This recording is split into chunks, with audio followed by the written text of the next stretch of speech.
15 years after graduation, Maya still pays $400 a month, and her balance barely moved.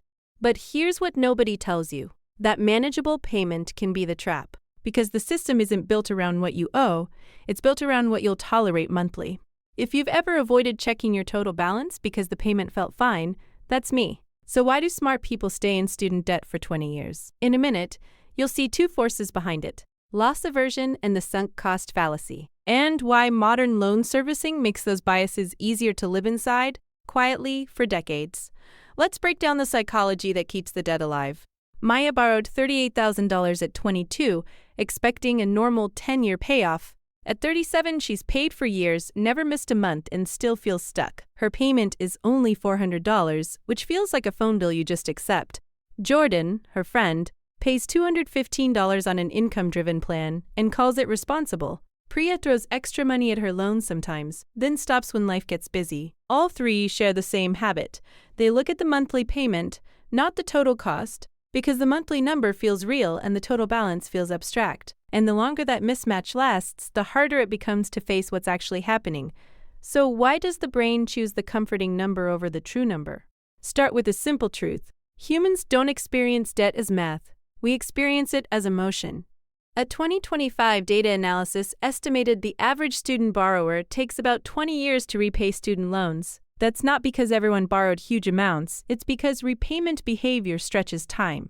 The first mechanism is loss aversion. Losing $400 today feels worse than saving $400 for later feels good. So your brain protects the present, even if it quietly taxes your future. That's why a payment that fits your month becomes sacred even when it's costly over time. The second mechanism is the sunk cost fallacy. Once you've paid for years, stopping or changing feels like admitting failure. You think, I've already put so much into this, I can't rethink it now.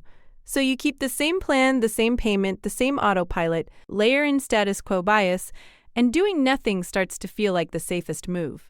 And here's where it gets interesting. The system is designed to be easy to ignore. Student loans are one of the few debts where you can stay current while going nowhere. Credit cards at least scream at you with late fees and penalties. Student loans whisper, you're fine, your payment went through. That whisper is powerful because it rewards consistency, not progress. It's why Maya can feel responsible and trapped at the same time. The psychology hinges on one idea. Monthly affordability becomes the goal instead of total repayment. Once affordability is the target, the loan term can quietly expand without triggering alarm. And when you do notice the balance, the feeling isn't curiosity, it's threat. Because a big number doesn't feel like information, it feels like loss. So the brain does what it always does with threats. It avoids, delays, rationalizes. That avoidance is not laziness, it's a protection mechanism. Behavioral research often finds losses hit harder than gains, which makes looking at the balance feel like a psychological cost. So Maya checks her payment history, not her amortization. She checks that she's not behind, not whether she's getting ahead, and then the math does what math always does. Interest keeps charging rent on the remaining balance. If your payment is structured to be low, it can cover interest first and principal second, which means you can pay for years and still feel no traction. One analysis found 21% of borrowers saw their loan balance increase in the first 5 years. That's the moment people realize they've been paying but not escaping. This is where the story gets misunderstood. People hear 20 years and assume it's a personal failure. But the deeper truth is that repayment is a behavioral environment, not a willpower test.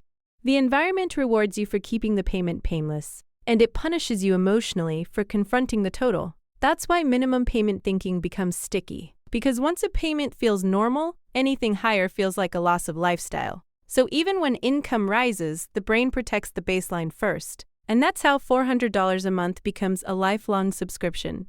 Not because the borrower chose decades, but because the borrower chose comfort in the present. Now pause. Imagine Maya's loan as a treadmill. The payment keeps her running, but the treadmill speed keeps changing. When she pays only what's required, she stays on the belt. When interest is high or the plan extends, the belt pulls her backward.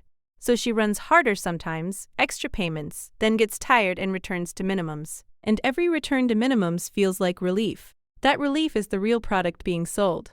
Psychological safety. It's why I can afford the payment becomes the end of the conversation. So what changes everything is not motivation. It's what you measure. When the brain fixates on the monthly payment, it treats the debt like a utility bill. When you shift attention to the timeline and total cost, the debt becomes a project with an endpoint. That shift is uncomfortable because it forces the brain to feel the loss it's been avoiding. But discomfort is often the first sign that you're seeing the true shape of the problem. This is also why people stay on autopay for years without checking principal movement.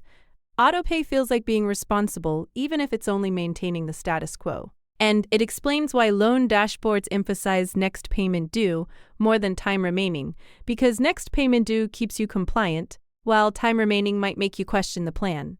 Federal data shows most borrowers with outstanding student debt owe under $25,000, yet repayment still stretches for many, which tells you the trap isn't always the size of the balance, it's the structure of attention. The payment is visible, the principal is invisible, and what's invisible doesn't trigger urgency. Here's the empowering reframe. If you've been stuck, it's not that you don't care. It's that the system trained you to manage the month, not finish the journey, and that's why Maya can pay $400 for 15 years and still feel trapped. The manageable number kept her from seeing the real timeline. Drop a comment if you've noticed this pattern in your own life. I break down financial psychology like this every week. If this clicked for you, there's more where this came from. Next time, I'm diving into why minimum payments on any debt feel safe, and how that safety is designed to be expensive.